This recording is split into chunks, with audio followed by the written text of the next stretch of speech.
Hey y'all, it's Katie Akins, Arizona Farm Bureau Ag in the Classroom. And Alicia Gutierrez, Arizona Farm Bureau Ag in the Classroom. And we cannot thank you enough for volunteering to help us with our Pumpkin Ag Literacy event. We have 800 classrooms scheduled, kindergarten through second grade classrooms scheduled in thanks to fall break, a 3-week period of time. So yes, we 100% could not do it without the help of you guys, our volunteers. So first and foremost, we want to give you a big thank you. Thank you.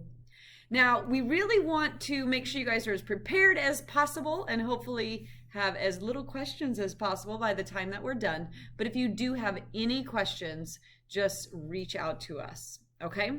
All right, so if they've been scheduled at a school, what's the first thing they're going to get? What's their schedule going to look like? How are they going to know where they're going? What's up? Okay, so every presentation, you'll have a paper that will be with all of your folders, but your teacher will have the whole list of all of your presentations.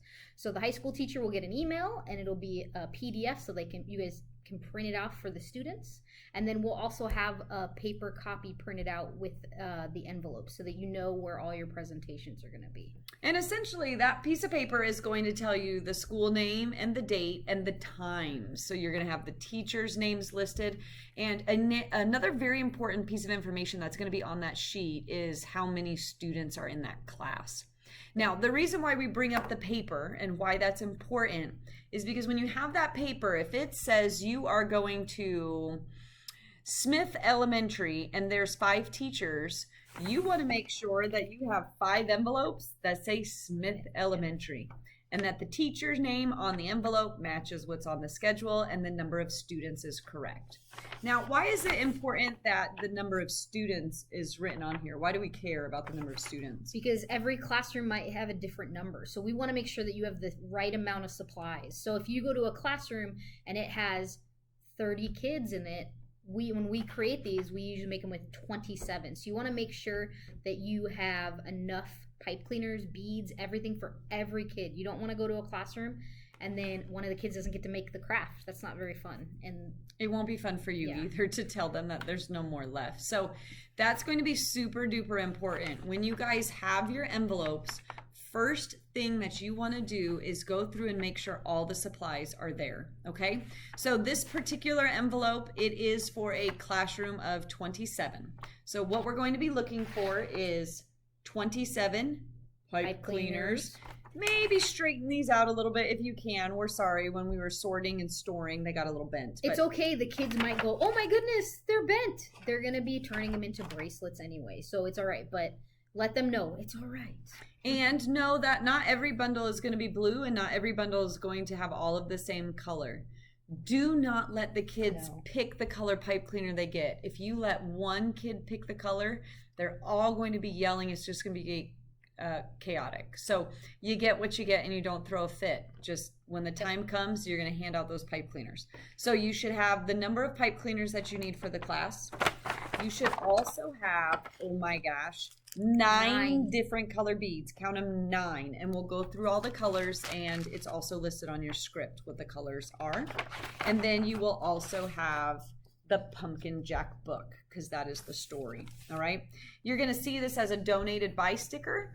And every envelope is going to have a story. And that's because you get to leave the book in every single classroom that you go into. And we'll get into that a little bit more in the future as well. Okay, so you've got envelopes. You should have all your materials. You want to go through and double check. Does every color have the number of beads that the envelope says? Just give it a double check.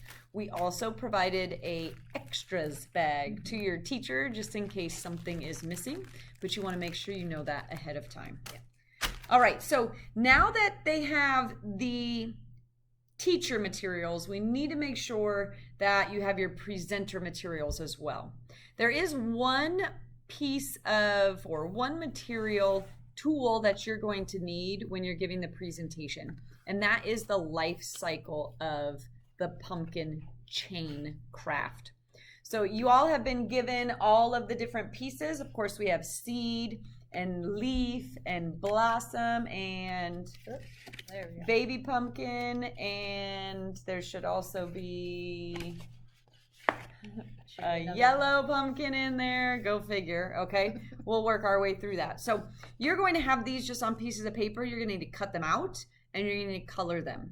You'll notice when you're putting the chain together, the seed only has one hole, which connects to your leaf, which has two, to your blossom, which has two, to your green pumpkin, which has two, to a yellow pumpkin that will have two, and then it will attach inside the orange. Now, the way that this works, you guys will notice that there's just tape inside. This will be holding your yellow pumpkin in there, okay? And then you staple about halfway across the pumpkin. And that's because you're going to use some magic a little bit later in the presentation. So you guys want to go ahead and make sure you have those put together. If you've not put your chain together yet, go ahead and pause the video and put that together now before you proceed. Okay, so now we have our presenter tools and we have our classroom packets. So what's the first thing that they can expect when they go into a classroom? Well, every classroom is going to be different. So the kids might be working at their desk, or they might be around the room, or do something else. So you need to be prepared to get the kids where they need to be. So those kids could be in different places. So the teacher might say, everyone go to the carpet, everyone go. We want to get them to a place all together. Okay. So when they walk into a classroom, what should they say to the teacher? Hello, we're here from the FFA Blah, blah, blah, chapter. FFA. And we're here to do the Arizona Farm Bureau Ag in the Classroom Ag Literacy presentation. Very good. And that will hopefully at least get the teacher's attention. Usually by then the teacher's going to say, okay, students, put down your stuff, go to the story carpet. If they ask you where you want them, always put them at the story carpet, okay? That is super duper ideal to get them to the story carpet, okay? Now, there's going to be a couple of different roles or things that have to be done during this presentation. If you are lucky enough to be going to give this presentation and you have multiple people, it's a little bit different than if you're there by yourself, okay? So if you are going as a team, 2 or 3 people, you want to decide what role each person has. Maybe somebody wants to do the introduction. Maybe somebody then wants to read the story, and then everybody helps with the craft, okay? That's always a good option to have. If you are going at it alone, you're going to do the whole thing. And this is where you're really going to want to rely on the teacher for some help. Okay, so for the craft that we're going to be doing, it's the life cycle of a pumpkin bracelet. So you'll notice there's the 9 different color beads that we showed you in the envelope. They're going to be in your envelopes in little baggies. All right, so my suggestion would be to go get those little either serving cups or the bathroom size cups. Okay, condiment cups or bathroom size cups. Have enough for the class, so have 30 of them. When you get into the classroom, as the students are getting settled, give the bags of colored beads to the teacher along with the cups and say, can you please help us by making 1 cup per student? That means 1 of each of the 9 color beads goes inside the cup. And that way, when you're finished with the presentation part and ready to move on the activity, you can just pass out a cup to each student and they'll be set and ready with all their beads. That's super duper helpful, okay? If you are a team of people, you can be getting the cups ready while your other teammate is reading the book or doing the beginning part. I will say, as nice as it is to have multiple people going in and not going in by yourself, there's a couple of things to really pay attention to with that. The first one is, before you go in, know what your role is going to be so that you look like you have practiced it. You've looked like it because you have practiced it. Don't let the time that you go into the classroom be the first time you've read the story or run through this with your team, okay?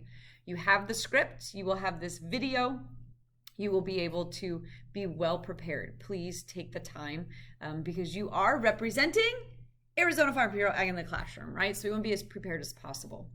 So rule 1, always be prepared when you go in. Make sure that you practice. Number 2, if you are in a team, make sure if you are not in an active role at the moment that you are not being a distraction to the students. So don't be sitting in the back of the room talking to each other. Don't do things that are going to be disruptive. It's hard enough if you are the one reading the story to keep their attention without other things happening in the background.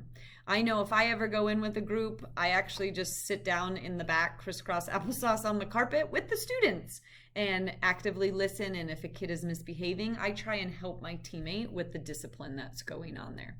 But again, you want to be helpful, help each other out. Oh, and I think we forgot to let them know what we'd like them to wear. Yes. That's important.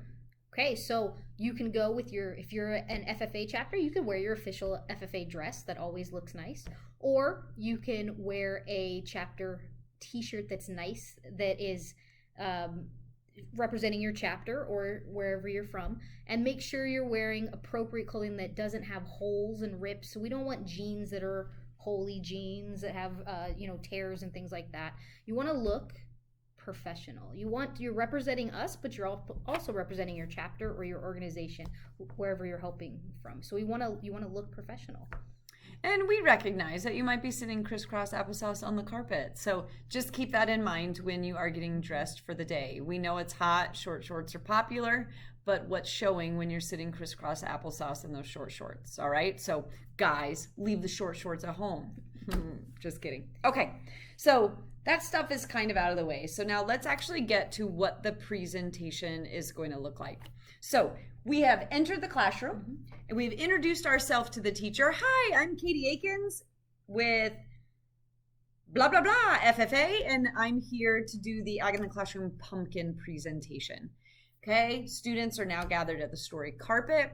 I've already given the teacher directions. Hey, while I'm doing this presentation, can you help me out by creating one cup for each student in your class, meaning each cup will have one of each of the 9 different colors of beads. Go ahead and leave them on the table when you're done and I'll take care of it at the end. And they'll say, awesome. So once we have the students gathered at the carpet, of course, we have to introduce ourselves to the students.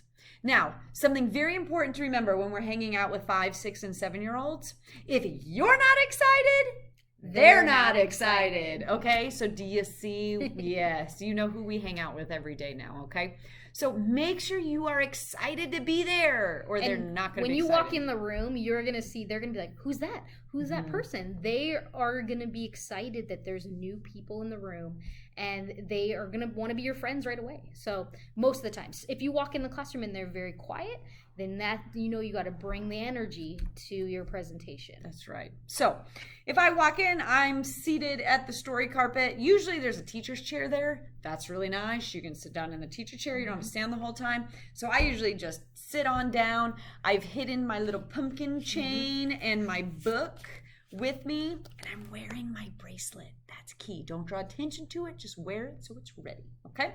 All right. So, hi, I'm Miss Katie with Arizona Farm Bureau, and I am so excited to be here with you today because today we get to learn about one of my favorite things.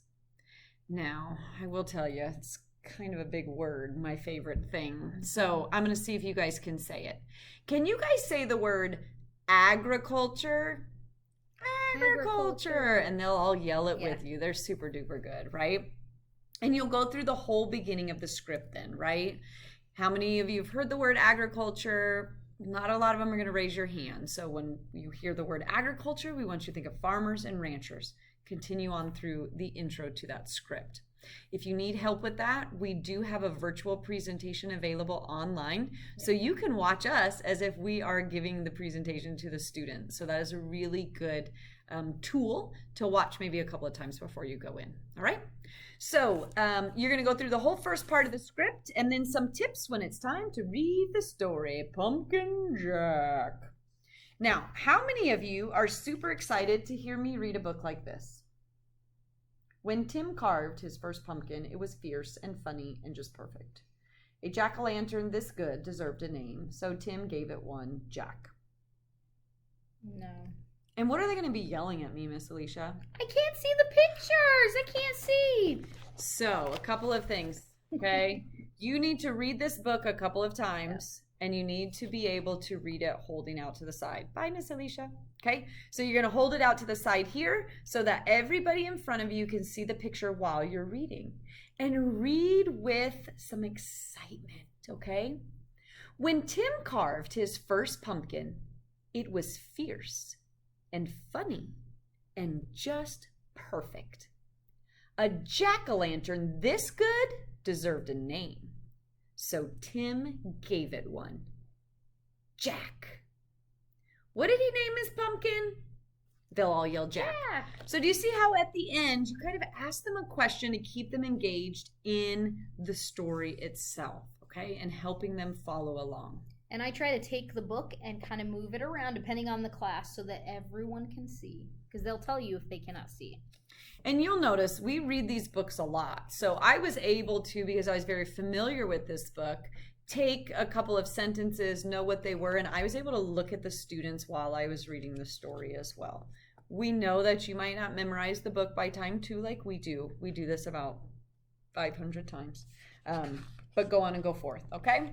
So make your way through each page so that you're comfortable with what it's saying and so that you can have inflection in your voice and change what it is that you're doing, okay? Any other tips and tricks with the book?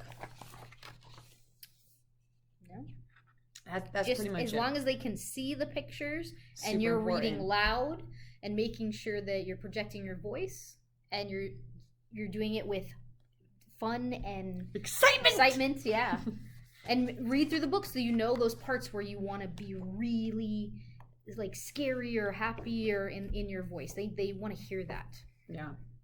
So at the end of the story, I think the most fun part is how many of you like that story, and they're all going to yell, me! Well, that's good because we're going to leave this book with your teacher to keep in your classroom library. Is that awesome? And they'll yell at you again. Yeah. So then I always kind of go with that transition of, well, you guys were really good listeners, but now I want to see how much you remember. And to do that, and then I pull my magic pumpkin behind my back and I say, who can tell me what this is? And then they usually yell an orange paper plate. And I ask them, is that using your imagination? Let's use our imagination. Right? Can you play pretend that it's a pumpkin? And then somebody will say pumpkin. And if you get one kid to say pumpkin, just jump on it and go, yes! It's my big fat orange pumpkin. Don't you see it? You're being excited and ridiculous all this time, okay? And they're going to say, oh, yes, my big fat orange pumpkin. Thank you for using your imagination, all right? Now, when I decided I wanted this big fat orange pumpkin, did I just snap my fingers and poof, it appeared? And I go, no, that's right. When I decided I wanted to grow a pumpkin, what was the very first thing I had to have? Seed. That's right. I had to have a seed. And just like that, they are going to think you just did a magic trick. Okay? I will encourage you to practice doing this because sometimes it's harder than it seems. It gets stuck if you don't put it back in there correctly. So we take our seed and we plant our seed where? The soil. And once our seed's in the soil, we make sure it has plenty of water and warmth from the sun. And once our seed has all of those things, what happens? It grows. It grows into a plant. It sprouts. They're going to give you all sorts of answers, okay? But you're going for a sprout. So, yeah, so our seed, once it has water and sun, and it's planted in the soil, it sprouts. And as our sprout gets bigger and bigger, it grows into a pumpkin, and they'll yell vine, like you should have just yelled vine, right? Okay. So our pumpkin vine grows bigger and bigger. And then what grows on the pumpkin vine that the bees come to visit? Flower blossom. Flower blossom. That's what they'll, whoops, he told you it was hard. Okay? You want to have a little guiding finger there. So we have our pumpkin blossom and kind of draw attention to the color of the pumpkin blossom, right? So the bees and butterflies, they come and pollinate our pumpkin blossom. And a baby, what color pumpkin grows? Green. And our little green pumpkin grows bigger and bigger into a yellow. And you'll drop your yellow pumpkin out. And finally, our yellow pumpkin turns into a big, fat, orange pumpkin. Okay, now, what do we find inside our pumpkins when we cut them open? Seeds. Can we take these seeds, plant them in the soil, and get all of these things again? And they'll yell, yes, that's right. It's a circle. That's why we call it the life cycle of a pumpkin, because it keeps on going. As long as you have seeds, you'll have pumpkins, and as long as you have pumpkins, you'll have seeds. And some kids will say cycle, and then some will say circle, so we want to guide them to life cycle. Exactly in right. A circle. The circle of life. You'll hear lots of things that they say. And then you're going to play some trickery with them, okay? So after you've done this, you go, all right, now we all get to make our very own life cycle of a pumpkin. And they're going to freak out. And then you're going to crush their dreams and say, but not this life cycle of a pumpkin, because this takes an hour and we only have 10 minutes. That's what you're going to have left, my friends. So today, you all are going to make your very own life cycle of a pumpkin bracelet. And they're going to get so excited. They love making bracelets. Yeah, they're going to freak out. And crafts. Yeah. So at this point, you're going to calm them back down again, right? Okay. And then say, okay, when I say the magic word's pumpkin, or whatever you want it to be. Okay, when I say the magic word, you're going to stand up nicely and quietly and go back to your seats. Okay, once you're sitting quietly at your seats, my friends and I are going to come and give you a little cup full of beads. Do not touch the beads. Are we going to touch the beads? No. Do you see how you have to repeat yourself several times to the kids, okay? You're also going to find a pipe cleaner or a fuzzy stick, right? Don't touch your pipe cleaner either. Do we all understand what we're going to do? Yes. All right, pumpkin. And they're going to go and you're going to walk through and say, oh, I love how Johnny's sitting nicely. Their names are all on their desks, so you'll know who they are, right? Get them seated there quietly. And then it's going to be time to start your pumpkin life cycle with them. So you'll ask them to go ahead and pick up their pipe cleaner. So Miss Alicia's going to be our kid today. So go ahead and pick up your pipe cleaner. And what we want you to do is bend one end up, and that's going to prevent our beads from falling off, okay? And then at this point, I like to still use the craft to take them through, right? So what's the very first thing we have to grow a pumpkin? Of course, it's a seed, okay? So what color are our seeds? What color was the seed in the story? Kind of a tan color. So I want you to look inside your cup, and I want you to find the tan bead. Now, if in the classroom you're working and they have a wolf vision or some projection device, it is always nice to put that color of bead underneath the wolf vision, and the teacher can project it up on the screen to help the kids. Might be helpful with some of the other colors. So you're going to go ahead and take that seed bead and slide it right onto your pipe cleaner. Okay? Okay, now where did we have to plant that seed? In the dirt. What color is it? Of course, it's brown. So you guys are going to find that kind of metallic brown one and go ahead and put it on your bracelet. Now, the next two beads aren't in the pumpkin, but remember, we planted the pumpkin seed in the soil and we made sure it had plenty of, and you can do that hand motion with them, water. What do they need to grow? They know what plants need to grow. Water. Then water's blue when it's all together, and then the sun is going to be the neon yellow one, okay, because the sun is neon. So we planted the seed in the soil, we gave it water, warmth from the sun, of course it sprouts. So you guys are going to use the darker green colored bead, okay? There's two greens, use the darker green. Ooh, it's kind of stuck in my finger, that was lucky. All right, and then once the pumpkin vine grows bigger, what grows on the vine that the bees come to visit? Flower. Yeah, and it's kind of a goldy color. We're going to use sort of that see-through orange bead for our pumpkin blossom, okay? Ponybeads.com only had so many colors, right? Bear with us. So the bees come, they pollinate our pumpkin blossom, and of course a baby green pumpkin grows, so that's the lighter green. And then you're going to have your yellow and your orange. Make sure you give them time to get the beads on there, You would think they should be able to do it really fast. Sometimes it takes a little while. They'll drop them. They'll bounce on the ground. And be walking around the classroom while you're doing it. Don't just stand up at the front. Walk around while they're putting it on. Good job. Give them encouragement and that sort of thing. Okay? Then once their bracelets are done, to put them on, I already said green and then yellow and orange. So yours behind there, friend. Yeah. So usually I have them work with their friend, somebody at their table to help them.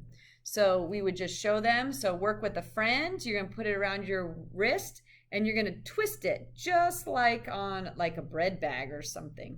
And then I always like to twist it underneath so that the metal doesn't poke them. Okay? And then they help their other friend out.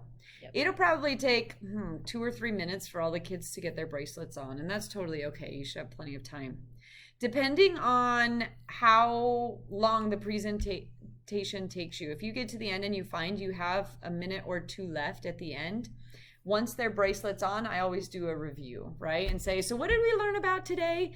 The life cycle of a pumpkin. So when you go home and mom, dad, brother, sister, aunt, uncle, whomever it is that you're with, asks you about that, are you going to be able to tell them what each bead means? And they'll like, yes. And I'll say, okay, what's the white one? And they'll yell seed, the brown, dirt, soil, water, so on and so forth. Yep. You say the colors and have them repeat the life cycle of a pumpkin. At the end, thank them for having you and for being so amazing, and let them know that you will see them again soon. Make sure you take your pumpkin chain. Don't forget this, because if you're doing multiple classes, you have to use it again. Make sure you get your cups, and if there's any extra beads, go ahead and get them and put them in the envelope and take them with you. You might need them in another class, or at the end, you can always give them to your teacher to give back to us so that we have when we do this again in a couple of years. Yep. Any other big things? No. Thank you again for helping us out. We so appreciate you guys. If you need help with the presentation, be sure to watch our virtual version, which is also located on our YouTube channel. Thanks again. We owe ya.